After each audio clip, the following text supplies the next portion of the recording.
En realidad la reunión tenía como finalidad aclarar algunos conceptos y por supuesto también pretendíamos aclarar algunas dudas que pudieran surgir en estas áreas protegidas.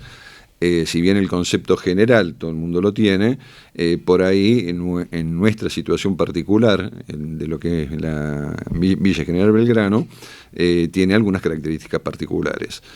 Las áreas protegidas, básicamente, porque a veces se confunden áreas protegidas, de lo que es un área protegida ecológica con lo que es un área protegida médica, ¿no?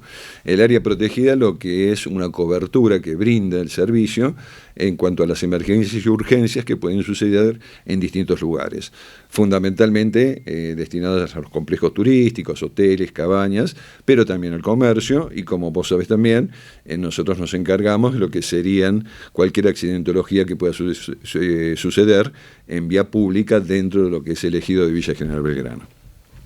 La reunión fue convocada aproximadamente hace 15 días, se realizó el día miércoles a las 5 de la tarde en el Centro del Bicentenario, con una concurrencia que esperábamos, por supuesto, mayor concurrencia, pero entendemos también que por ahí estamos en el inicio de la temporada y bueno, esto ha complicado un poco la cosa. Pero sí hemos tratado de aclarar estos conceptos en cuanto a que los servicios de la cooperativa obviamente han ido creciendo en el transcurso del tiempo de acuerdo a las necesidades de lo que es nuestro pueblo, y hoy podemos decir que tenemos un servicio en cuanto a cantidad y calidad suficiente para lo que es Villa General Belgrano, que consta de 4 ambulancias, de entre las cuales 13 tienen un equipamiento como unidades de terapia intensiva, 3 profesionales de guardia permanente, me refiero a 3 médicos y profesionales de enfermería también, que están todos los días, más allá de los choferes, 24 horas, 365 días al año. En cuanto a las características particulares que yo te decía, lo que hemos hecho o lo que hemos tratado de recalcar, que un servicio que es suficiente en cuanto a población, no significa que sea ilimitado. Entonces, es muy importante que se optimicen y que se diferencien lo que son emergencias y urgencias de lo que es una situación que puede tener un tiempo de espera y que puede ser tranquilamente abordada por un médico de domicilio. Sin necesidad de movilizar la ambulancia. Claro, ¿por qué? Porque estamos movilizando, es como matar una mosca con un tanque. Nosotros estamos movilizando una unidad de terapia intensiva con una tripulación de 3 personas, con toda la aparatología que corresponde en esa unidad, que obviamente cualquier movimiento siempre implica algún riesgo, algunas tienen muchos componentes electrónicos y demás, y inclusive una pérdida de tiempo, por ahí en un movimiento de 1 hora, donde puede surgir otra urgencia a la vez que sí requeriría una ambulancia, y obviamente esta ambulancia está atendiendo, por ejemplo, una esguince de tobillo. Una situación que es, no decimos que no tiene ninguna importancia, pero sí puede ser tranquilamente resuelta por un médico de domicilio o con un simple vendaje, o el paciente puede ser trasladado en un vehículo particular. Es clave ahí la colaboración del establecimiento que solicita el servicio para poder brindar de forma más concreta lo que está ocurriendo. Bueno, una de las cosas que hicimos hincapié es precisamente en eso. Muchas veces los dueños del establecimiento o el personal que está a cargo del establecimiento en ese momento, empleados, administrativos, etcétera, reciben directamente el pedido del familiar o de la persona que vio una situación de accidente o lo que fuera, y pide directamente la ambulancia sin interiorizarse lo que está pasando.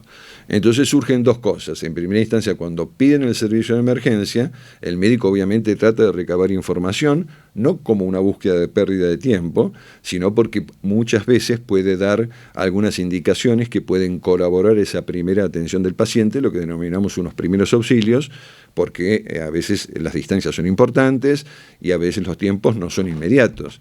Inclusive bajo una situación de un accidente, uno sabe que para quien está al lado del accidentado o de la víctima, los tiempos es como que se hacen eternos.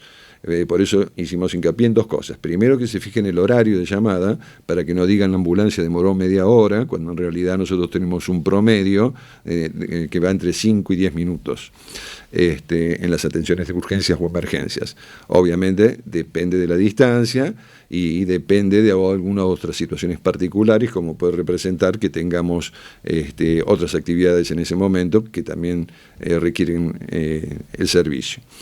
Hicimos hincapié en este punto, que la persona que va a comunicarse con el médico se interiorice más o menos de qué se trata.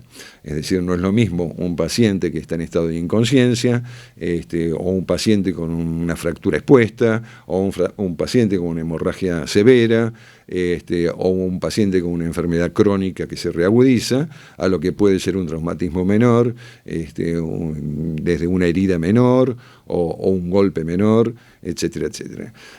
Tratamos de dar algunas pautas, inclusive con el señor Jorge Fiel, el gerente de la cooperativa, hemos propuesto la posibilidad de dar algunas charlas, sobre todo en los centros de mayor magnitud, en lo referente a primeros auxilios, y también repartimos lo que ya se editó hace tiempo acá en la cooperativa, esos manualcitos de primeros auxilios, que muchas veces van a parar un cajón y la gente se olvida dónde están y no los utiliza, y esos primeros auxilios sí tienen una importancia básica, porque como dijimos en una charla hace poquito, pueden hacer la diferencia entre la vida y la muerte, sobre todo en el paciente con paro cardiorrespiratorio, y en última instancia muchas veces también lo que evitan son lesiones que posteriormente serían irreversibles. Es decir, los primeros 5 o 10 minutos de atención de una víctima en estado crítico son fundamentales. Este servicio es requerido seguramente más en verano, ¿verdad? Cuando los complejos de hoteleros tienen más huéspedes. Sí, como bien decís vos, en la medida que aumenta la población de la villa, obviamente los requerimientos son mayores. Y cada vez el turista o el pasajero es más demandante de estos servicios. Muchas veces, antes de la contratación de un sitio para hospedarse, averiguan si existe este tema de área protegida. Pero hay una diferencia, hay otra diferencia que nos marca a nosotros con lo que son las grandes ciudades. Es decir, nosotros, como te decía, tenemos 4 ambulancias y 3 médicos disponibles, pero el problema es que tenemos que cuando sale un traslado a una gran ciudad, obviamente no es lo mismo que manejarlo dentro de una ciudad, donde el traslado dura 5 o 10 minutos, nosotros tenemos por ahí 5 o 6 horas de una ambulancia que está fuera de la villa. Y la ambulancia de emergencia que queda en la villa, obviamente tiene que dar prioridad a sus socios. También, por supuesto, a las áreas protegidas. Si lo optimizamos, el servicio es suficiente. Si no lo optimizamos y lo utilizamos en forma arbitraria, obviamente podemos tener una dificultad. Por eso hicimos mucho hincapié en este punto de interiorizarse de realmente qué es lo que pasa, cuál es la situación de la víctima y si requiere o no de una ambulancia o solamente de una consulta médica.